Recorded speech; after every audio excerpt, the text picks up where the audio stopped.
All right, I'm going to show you guys how to get started for your vector image tracing project. Now, for this project, you should be starting with an image. This could be one that you've taken, one that you find on the internet, one that someone else has taken for you. Doesn't really matter. Just keep in mind if you are using an image just straight from Google Images, that you don't own the copyright to that image, so you can't, sell it or enter it into compositions. If you don't care about that, doesn't matter. But if you want to make sure that you own the rights to your own artwork, I would recommend either finding a free source image on those websites I've showed you before, or making sure it's a picture that you yourself have taken.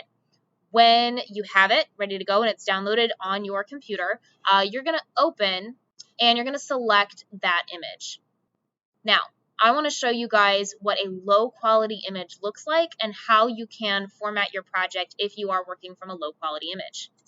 Okay, so I've opened my image into my Illustrator canvas. Now, I've told you guys about low quality images before, right? When you're looking at something from Google Images, you usually want to download things that have a resolution somewhere in the thousands. Any less than that is usually not going to be super high quality. It can be blurry, especially if you're planning on printing it out later. So a good way to check once you've opened your image in Illustrator is just to click on it. And then take a look over here at this properties tab. That will tell you things about your image. So it tells me that the width of my image is about 3.5 inches wide and the height is about 3.5 inches high. Now, if you think in inches, that's not very big, right? If I were to print that out. For digital language, inches is not the most helpful unit of measurement. Like I said, when you download from the internet, it doesn't tell you how many inches that picture is. It tells you like the resolution of the pixels. So I'm going to change that unit to match what I am recognizing on the internet. I want you guys to do that too. So you go up to the top and you click Edit, Preferences, Units, and then go ahead and change that to pixels. Okay, so now I know that my image is 250 pixels wide and 250 pixels high. Again, not very big. So my canvas, you see this box here? This is the actual canvas I'm working with in Illustrator. If I want to edit that, I'm going to click this artboard tool. Okay. And then this now is selected. Over here, I can see how big my canvas is. 720 by 720, still not in the thousands. I want it to be at least in the thousands. Now, I can enlarge my artboard tool. If I want to keep the aspect ratio the exact same as my image, I'm going to hold the Shift button while I pull it up. And then I'm just going to enlarge it until it reaches 1,000. And of course, it doesn't have to be 1,000 on the dot. Just in the thousands is fine. More than that is where you get into the trouble of having like too big of a file size that it's hard to download and share with people. So thousands is really a good range for all of our projects that we're doing in this class. So now my artboard is in the thousands, which is good. Now I want to change my image to match that artboard. So I'm going to go back to my selection tool or click the letter V. And then I can enlarge my image. And same thing if you don't want to warp your image, right? If I just pull down here, my image is going to look kind of weird. Undo. I can hold the Shift button and enlarge it, and it will not change that aspect ratio. Okay, so it's blurry, right? Because it was a low quality image. So it's going to be blurry. That makes sense. But with the process that we're doing, since we're tracing on top of our images and using like shape tools and drawing tools and pen tools, it doesn't matter that it's blurry. I can still see the general lines I'm trying to make, and I can make those crisp with the shapes that I'm tracing on top of it. So that's totally okay.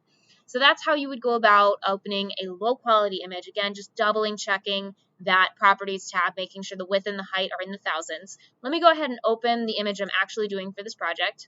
Okay, so here's my actual project image, and if I click on it and check the properties tab, I can see it's in the thousands, which is good. So now I just need to make sure my artboard matches my picture that I'm working from. So artboard tool, and then I can stretch those corners to match. Now, you don't have to keep your composition the exact same as your photo if you don't want to. If I'm trying to like add stuff to the background or change up that composition, I can make like a landscape artboard if I want. I can take my image and put it in a different place, right? I can do whatever I want in terms of the artboard. If you want it to match your image, great. If you want to try something different, great. All that matters is that when you have the artboard tool selected over here, those numbers are in the thousands, and try and keep them both in the thousands, right? I don't really want a 2,000 value, so I'll probably shrink that down. And that's basically it. So let me go ahead and set up my board the way I want it, and we can get started. Okay, so I am working on top of this image. This is where my artboard is, but I want basically 2 images set up here. So I'm going to click this, and I'm going to Control C, Control V, copy paste, and I'm going to drag it right next to the image, and I want them to be lined up in the center there, so that it's easy to scroll back and forth and tell different areas. So this image here is not in my artboard, meaning when I export my finished project and I click only export what's inside the artboard, this is not going to be included. So this is still in my workspace so I can see it, but it's not in my actual project. So it's nice to have that kind of separate. And if you notice here, it's all collecting in my layer 1 right now. So this is all the same layer. Now, this image on the right is what I'm going to reference for colors, and it's good to just have that there. This image on the left I'm actually going to work on top of, and I find it a lot easier to do that if it's a little bit transparent. So, in case you didn't know, when you have an image or an object selected, over here there's going to be this little blue rectangle, and that tells you what is currently selected. So if I'm looking at both of these images, you can see that rectangle switching. I want to select this one, so I'm going to come over here and then make sure that this is the correct one selected. You're going to click Properties, and you're going to turn that opacity down. And this is a matter of preference. I like it turned down. I think it's easier to work on top of. Somewhere around 50% is fine. Okay, so now I have kind of a see-through image on my canvas here, and then I have the same full color image on the right. That helps me. So that's pretty much it for my setup layer. So I'm going to go ahead and name that so I know what it is. Now when I start tracing, I'm going to add a new layer. And depending on what part I'm tracing, I can title it whatever, right? So I'm going to start with the face. So I will just title it face. Make sure that's selected. I'm going to go ahead and zoom in with the Z key. Okay, make sure my face layer is selected here, and then at this point you can use whatever tools make sense for you, depending on how much or how little you're planning on simplifying things. You might want to use the pen tool to trace, you might want to use shape tools to create different things. I'm going to use the pen tool, and I'm also going to use my tablet over here, because I find that a little easier. So I'm just going to go around the contours of the face here.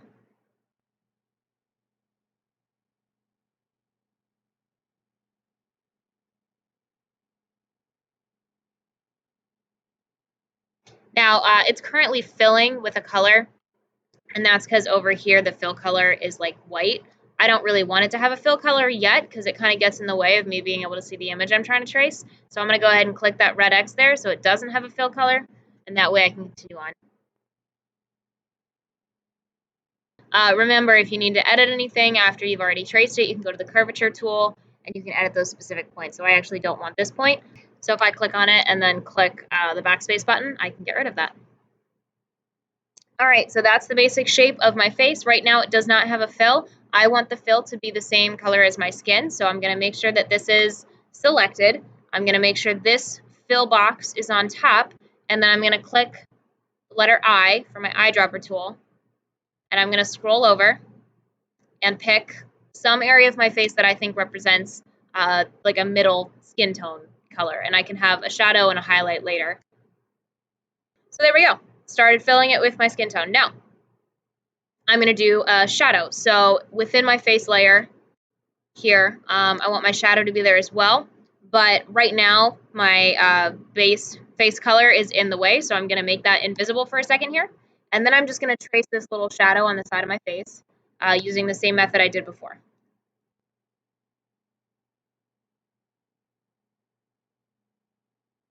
Okay. And then I want that color to be some kind of shadow over here. So pick one of those.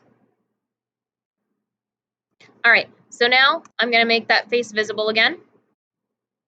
And you've got, you're starting to work up here. I'm going to show you guys a tool to make shapes have softer edges to them. This can be good, especially for shadows and highlights, things that you don't want to have this super hard edge. Again, it depends on the style you're going for. So this is a tool called the feathering tool. I'm going to select this shape, and I'm going to go over here to the Appearance tab. and then I'm going to click Effects. FX, get it? Okay, so now I'm going to click Stylize up here, and I'm going to click Feather. It helps to move this over here so I can see what it's doing. So you see it's already blurring the edges, and depending on what you set the radius to, it will blur more or less. So this is a nice way to get some soft edges on your shapes for shadows and highlights and all that good stuff. So if you're interested in that, you can use the feathering tool. Okay, now I'm going to show you how to use the gradient tool. This is what I did when I made my actual project for the background because I wanted to simplify it. I didn't want to trace the cabinets exactly, but I still wanted those colors there. So let me add a new layer for my background. Remember, it's really, really, really important that you keep all your layers organized throughout this project. It's going to get very complicated. Okay, so I'm dragging that up here. Background, I just want it to be this solid block, so I'm going to go to my shape tool and just make like a rectangle. Okay, and now for my fill, I want it to be a gradient, so I'm going to click that. That automatically pops out this little gradient tab over here. I'm going to scroll a little bit so I can see my colors. Basically, right now you have a left to right gradient, which is your type selected here, and you've got 2 colors. I want 3 colors, so see how that little plus button shows up on my arrow? I'm going to click and add a 3rd color. There we go. And then if I double click the little circle, I can select my color, and I'm going to select it using my eyedropper tool because that's how I can get it from my image. Now, if you had swatches set up, remember you know how to make swatch folders and stuff, so if you have some of your images saved into swatches, you can select those when you're here as well. They would show up here, but I just want my eyedropper tool.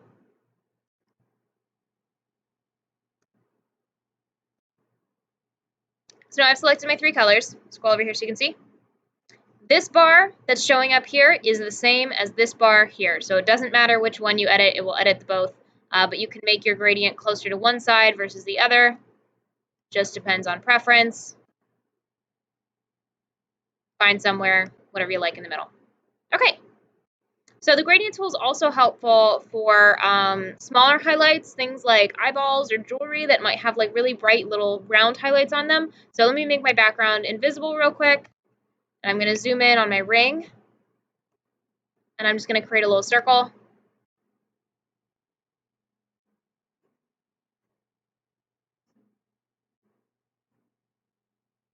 Okay, so I still want it to be a gradient, but obviously I want different colors. So I can open up that gradient tab over here again. This time I want it to be a circular gradient. And I'm going to zoom in even more so you can see what I'm working with. And now I don't want 3 colors, so I can select that color and select the trash can. Don't need 3 colors, I just need 2. This color is going to be kind of like orangish red. Doesn't matter. And then this color is going to be like a highlight, right? So I want it to be nice and bright. Yeah. And now I have a round highlight. And again, I can make that smaller or bigger. So if I want that really bright little circle there, that can be nice. If you go over here and click your gradient tool, that turns your mouse into a gradient tool and gives you a few more options. So this will allow me to actually change the direction of that highlight. So if I want it to be up on this side of the sphere, I can do that. Depending on where the sun's coming from, that might make sense. And then again, this slider is the same tool as here. So that is the gradient tool. Very helpful. So now I'm going to trace my sweater. I'll do that pretty quick here.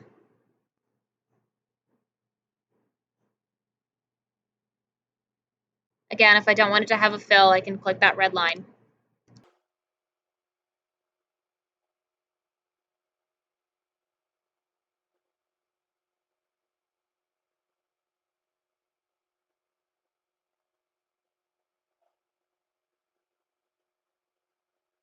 All right, and I want to fill that with the same color blue over here. So again, eyedropper tool, letter I.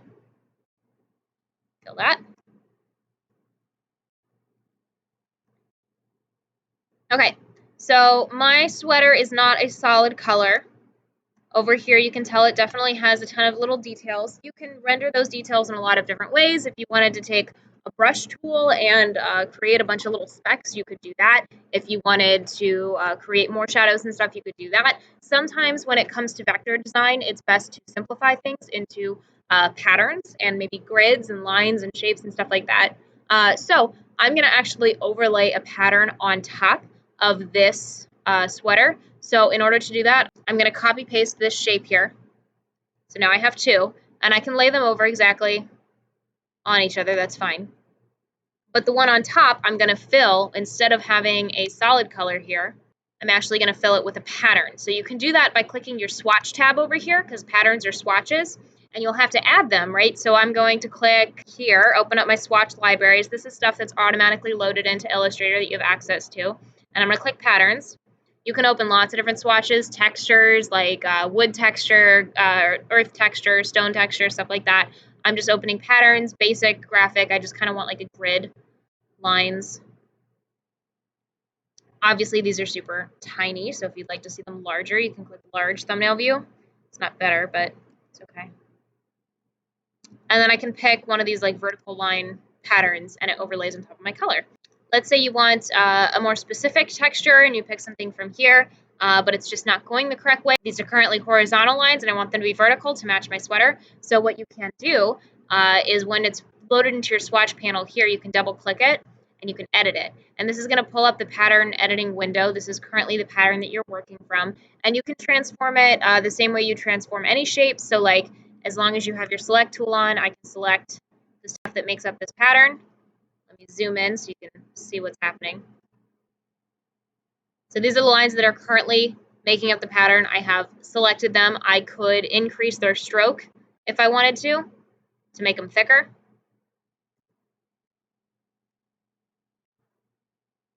I could change the type of stroke they have if I wanted to. I can change their size, I can change their color, all that kind of stuff. What I want to do actually is rotate it. So I've got it selected, so I'm going to rotate it vertical.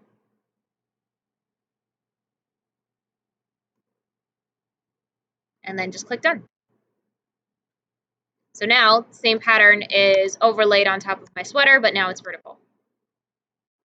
So that is a great way to get some more texture in your artwork that could be interesting. That's the pattern tool. You can use that for whatever. And the last thing I want to show you is changing up your stroke. So I just kind of showed you barely there. So I'm going to add a new layer here for my hair. And I did a lot of my hair texture for my actual project with the brush tool, which is great. So I'm going to zoom in here so I can see.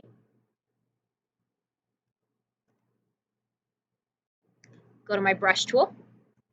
Now, the brush tool is kind of weird in Illustrator, so you actually have to have a brush selected first, which is up here, and basic is technically not a brush, and for some reason, no brushes are showing up right now, which is super strange. It wasn't like that the first time I tried this, but you know, we just roll with it. So I would like to add a calligraphic brush, which basically just means it's a solid stroke, but I can edit it if I want to. So like if you want it to be angled in a certain way, you can do that.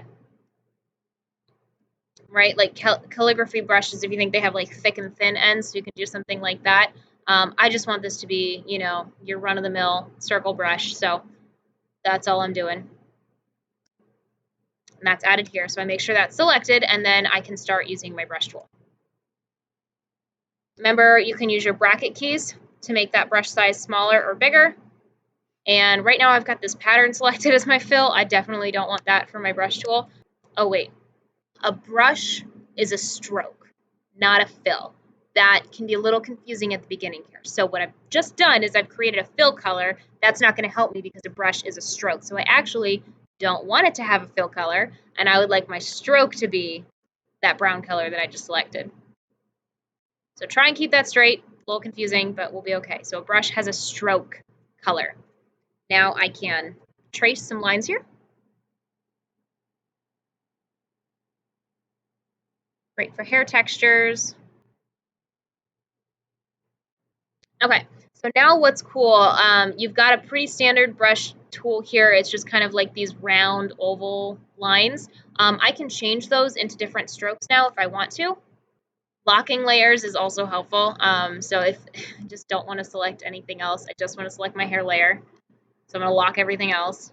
Okay, now all you have to do is change that brush back to basic. It just kind of renders it back as a stroke, which is a little confusing, but what we're dealing with. So back to basic, and then you can up that stroke weight, make it thicker, and then you can change like the edges of it. So if you want them to have kind of like pointy edges, that could be fun. Some of these are cool. Got some like wonky edges there. If you want one side bigger than another, I think that can be fun to stylize things in that way. So that is the brush tool, stroke tool. And that's all I'm showing you for today.